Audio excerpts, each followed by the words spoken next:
बिस्मिल्लाहिर्रहमानिर्रहीम। अस्सलामु अलैकुम नाज़रीन, उम्मीद है कि आप खैरियत से होंगे। आज हम आपके लिए एक बहुत ही दिलचस्प वीडियो लेकर हाजिर हुए हैं और इस वीडियो का मौजू है एक मोची का किस्सा। बरगद के घने दरख्त के नीचे बैठकर एक मोची अपना काम किया करता था। फटे पुराने बस्ते सीता और जूते की मरम्मत करता। फिर उसे जाकर कहीं इतने पैसे मिलते कि वो अपना और अपने बच्चों का पेट भर सकता था। मोची गरीब था पर दिल का बहुत ज़्यादा ही अमीर था। वो अपने साथ सुबह एक रोटी लेकर आता और दोपहर में वही रोटी पानी के साथ खाकर अल्लाह ताला का शुक्र अदा करता। रोटी का टुकड़ा लेकर इसके छोटे छोटे टुकड़े करके चिड़ियों को डाल दिया करता था।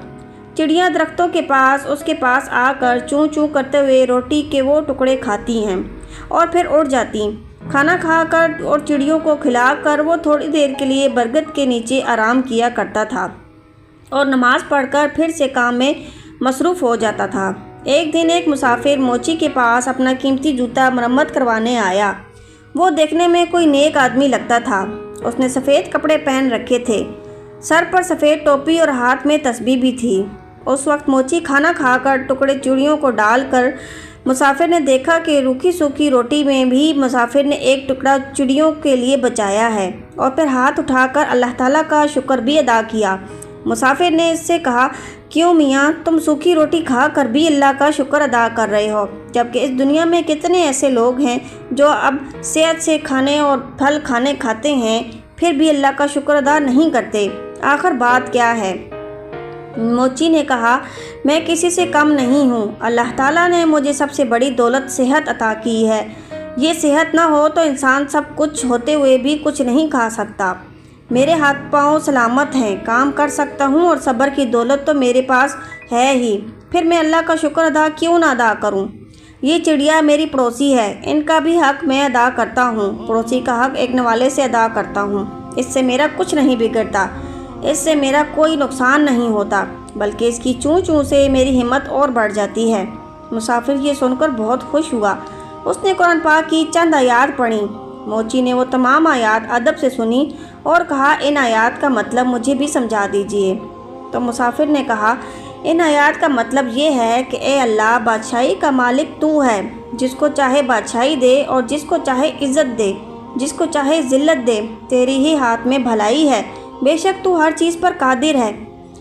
मोची ने मुसाफिर का जूता मरम्मत करते हुए कहा, मैं आपसे मजदूरी नहीं लूँगा, आप मुझे चंद आयात याद करवा दें, मैं ज़ुबानी पढ़ूँगा।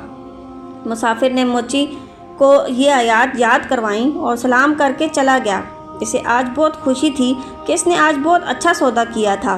उसको जब भी वक्त मिलता वो ये आयात पढ़ा करता था। ये आयात तो उसे इतनी प्यारी लगती थी कि वो नन्ही मुन्नी चिड़ियों को भी झूम झूम कर सुनाता। चिड़ियाँ जब भी चूँ चूँ करती वो कहता, वाह भाई वाह, आखिर तुम्हें भी ये आयात याद हो गई हैं। इसी तरह कई दिन गुजर गए और काफ़ी दिन कोई भी जूते मरम्मत करवाने नहीं आया। मोची के पास थोड़े से पैसे थे जिनका वो आटा लेकर आ गया। कुछ दिन के लिए तो खाने का इंतज़ाम हो गया, लेकिन उसके पास काम अभी तक नहीं आया था। आटा भी ख़त्म हो चुका था। चिड़िया भी रोटी का इंतज़ार करते हुए चली गई। मोची ने कई दफ़ा उठकर पानी पिया, उसे भूख लग रही थी। साथ में उसे अपनी बीवी और बच्चों की भी फ़िक्र थी। शाम को थका हारा घर आया। घर में कोई अनाज नहीं था, सब लोग भूखे पेट ही सो गए थे। इसी आलम में 2 दिन और गुजर गए। पानी के सिवा उनके पेट में कुछ भी नहीं था। सब भूख से निडाल हो गए थे। घर में कोई ऐसी चीज़ मौजूद नहीं थी जिससे बेचकर आटा या खाने की कोई चीज़ लेकर आते। मोची की बीवी रोने लगी और बोली, ये 4 दिन से इनके पेट में एक भी दाना नहीं गया। इन बच्चों का क्या कसूर है? सामने वाले घर जाओ, वहाँ आज दावत है, देगे पक रही हैं। तुम पड़ोसी से थोड़ा खाना या पैसे मांग कर ले आओ ताकि इन बच्चों का पेट भर जाए। मोची उदास बैठा था, कहने लगा, अरे नेक बख्त सामने वाला पड़ोसी बड़ा घमंडी है, बेहद मगरूर है। मैं किसी का एहसान नहीं लेना चाहता, मगर अब बच्चों की हालत मुझसे देखी नहीं जा रही। मुझे इसका कोई उम्मीद नहीं है, फिर भी अगर तुम कह रही हो तो मैं चला जाता हूँ, शायद अल्लाह उसके दिल में रहम डाल दे। मोची अपने पड़ोसी के पास गया और उसे सलाम किया, साथ कहा, 4 दिन की भूख ने मुझे मजबूर कर दिया है। मैं अपने बच्चों के लिए आपसे खाना मांगने आया हूँ। یا کم سے کم آپ مجھے کچھ پیسے ہی ادھار دے دیں۔ میرے پاس جیسے ہی پیسوں کا انتظام ہوگا میں آپ کو واپس کر دوں گا۔ ان کی حالت مجھ سے دیکھی نہیں جا رہی۔ اگر آپ کو یقین نہ آئے تو آپ میرے گھر چل کر دیکھ لیں۔ اگر آج بھی ان کو کھانے کو کچھ نہ ملا تو وہ مر جائیں گے۔ پڑوسی نے ہنستے ہوئے کہا، تو بڑا چلاک ہے۔ گھر کے باہر دیگیں پکتی ہوئی دیکھیں تو سوچا کیوں نہ مانگ کر کھانا لے کر مزے سے اڑاؤں۔ ارے بدبخت، محنت کر، پیسے کمانا بڑا مشکل کام ہے۔ میں نے بھی محنت کی ہے تبھی کہیں جا کر گھر بنایا ہے، تو جیسے مفت خورے پر پیسہ کیوں ضائع کروں؟ اب جا بھاگ جا۔ موچی نے سارا خاموش ہو کر یہ سنا اور پڑوسی نے اپنے نوکر کو آواز دے کر کہا، ارے ذرا اس کمینے موچی کو دھکا دے کر گھر سے باہر تو نکالو۔ کھانے کی خوشبو پر فقیروں کی طرح لپک آیا ہے۔ میرا پیسہ حرام کا نہیں ہے جو ان پر ضائع کر دوں۔ 2-3 نوکر بھاگتے ہوئے آئے اور موچی کو دھکا دے کر گھر سے باہر نکال دیا۔ موچی میں طاقت تو تھی نہیں، دھکے کھا کر نیچے گر پڑا اور بڑے پتھر سے پیشانی ٹکرائی اور خون بہنے لگا۔ جیسے تیسے کر کے اٹھا اور پیشانی پر ہاتھ رکھا اور مسجد کی طرف چل دیا۔ اس حال میں گھر جانے کی ہمت ہی نہیں تھی۔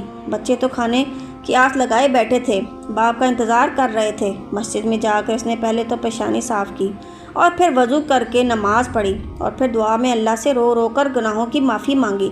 روتے روتے کہنے لگا، اے اللہ، بادشاہی کا مالک تو ہی ہے۔ تو جسے چاہے عزت دے اور جسے چاہے ذلت دے، تیرے ہی ہاتھ میں بھلائی ہے، تو ہر چیز پر قادر ہے۔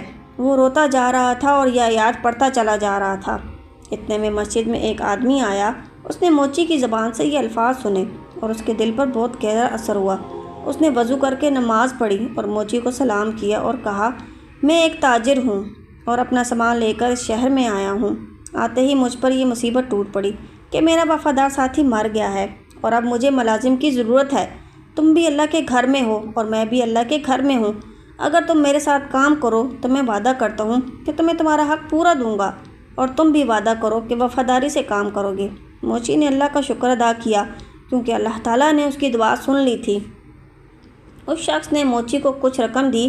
موچی نے اس سے کھانا خریدا اور گھر گیا۔ سب نے ساتھ مل کر کھانا کھایا۔ موچی نے تاجر کے ساتھ مل کر کام کرنا شروع کر دیا۔ تھوڑی ہی مدت میں اس کے پاس بہت سے پیسے جمع ہو گئے۔ جب سوداگر اپنے وطن واپس جانے لگا تو موچی نے خود تجارت شروع کر دی۔ اللہ تعالیٰ نے برکت دی اور وہ موچی کچھ ہی عرصے میں شہر کا امیر ترین آدمی بن گیا۔ اس نے ایک خوبصورت گھر بنوایا اور وہی آیات جو ہر وقت پڑھتا تھا ایک پتھر کے اوپر لکھا کر اپنے مقام پر لگوا دی۔ اس کے ہاں کئی نوکر کام کیا کرتے تھے۔ باورچی خانے میں بہت سارا کھانا پکتا تھا۔ کوئی غریب آدمی آتا تو موچی اسے عزت سے بٹھاتا، کھانا کھلاتا اور اس کی مدد کرتا۔ برگد کے درختوں پر جو چڑیا رہتی تھیں وہ انہیں بھی بھولا نہیں تھا۔ وہ اب بھی ہر روز انہیں ڈھیر سارا دانہ ڈال کر آتا۔ ایک دفعہ سردی کا موسم تھا، بارش ہو رہی تھی کہ تبھی دروازے پر کسی نے دستک دی۔ نوکر نے دروازہ کھولا تو ایک آدمی پھٹے پرانے کپڑوں میں باہر کھڑا کانپ رہا تھا۔ نوکر سے اندر لے آیا اور اسے کپڑے لا کر دیے اور باورچی خانے میں لے جا کر اسے گرم گرم کھانا کھلا کر اس آدمی کی حالت دیکھ کر نوکر رونے لگا۔ اتفاق سے موچی اس وقت جاگ رہا تھا۔ اس نے نوکر کو روتا دیکھ کر پوچھا، کیا بات ہے؟ اس نے کہا، حضور، آپ کے دروازے پر جو آیات لکھی ہیں ان کا مطلب آج مجھے سمجھ آیا ہے۔ ابھی جو فقیر آیا ہے چند سال پہلے وہ بڑا امیر آدمی ہوا کرتا تھا۔ اس کا بڑا مکان تھا، اس کے پاس بہت سی دولتیں تھیں، مگر یہ شخص ہر کسی کو حقیر جان کر اسے ذلیل کیا کرتا تھا، کسی کو صدقہ خیرات تک نہیں دیتا تھا، اور آج اللہ تعالیٰ نے اسے خود فقیر بنا کر یہاں بھیجا ہے۔ میں اس گھر میں ملازم تھا، میرا بچہ بیمار پڑا تھا، میں نے اسے کچھ روپے مانگے پر اس نے مجھے دھکا دے کر باہر نکال دیا۔ میرا بچہ علاج نہ ہونے کی وجہ سے مر گیا اور آج اسے برے حالت میں دیکھ کر مجھے رونا آ گیا۔ واقعی اللہ تعالیٰ ہر چیز پر قادر ہے، عزت اور ذلت اسی کے ہاتھ میں ہے۔ موچی دوسرے کمرے میں گیا تو اس نے دیکھا کہ اس کا وہی مغرور پڑوسی بیٹھا ہے جس نے اسے دھکے دے کر باہر نکالا تھا۔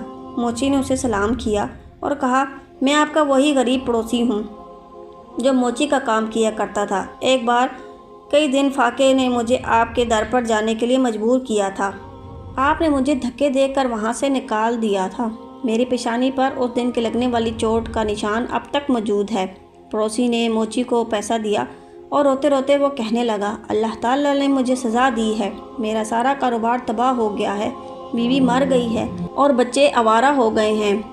मैं खुद बीमार हो गया हूँ, घर भी बिक गया है, अपना सर छुपाने को जगह है और ना ही कोई आसरा। सच कहते हैं कि जो भी दौलत पर गरूर करता है उसका अंजाम बुरा होता है। वाकई अल्लाह ताला जिसे चाहे इज़्ज़त देता है और जिसे चाहे ज़िल्लत देता है। इसके हाथ में भलाई है और वही हर चीज़ पर कादिर है। मोची ने कहा, हाँ, हर चीज़ अल्लाह ताला के इख्तियार में है। अल्लाह ताला की ज़ात के अलावा किसी पर भी भरोसा नहीं करना चाहिए। अरे भाई, पैसा क्या है, आनी जानी चीज़ है, इस पर गरूर करना अच्छी बात नहीं है। खैर, अब तुम्हें बहुत सी सज़ा मिल चुकी है। सच्चे दिल से अल्लाह ताला से तौबा करो। अल्लाह ताला अपने बंदों पर बड़ा मेहरबान है, वो ज़रूर तुम्हारी तौबा कबूल करेगा। मैं तुम्हें कुछ रकम देता हूँ, इससे तिजारत करो, अल्लाह ताला तुम्हारी मदद करेगा। बेशक अल्लाह ताला हर चीज़ पर कादिर है। दोस्तों, उम्मीद है कि हमारी आज की वीडियो आपको पसंद आई होगी। वीडियो अच्छी लगे हो तो हमारे चैनल को लाइक करके सब्सक्राइब ज़रूर कीजिएगा। नई वीडियो के साथ जल्द हाजिर होंगे। अभी के लिए इजाज़त दीजिए। अल्लाह हाफ़िज़।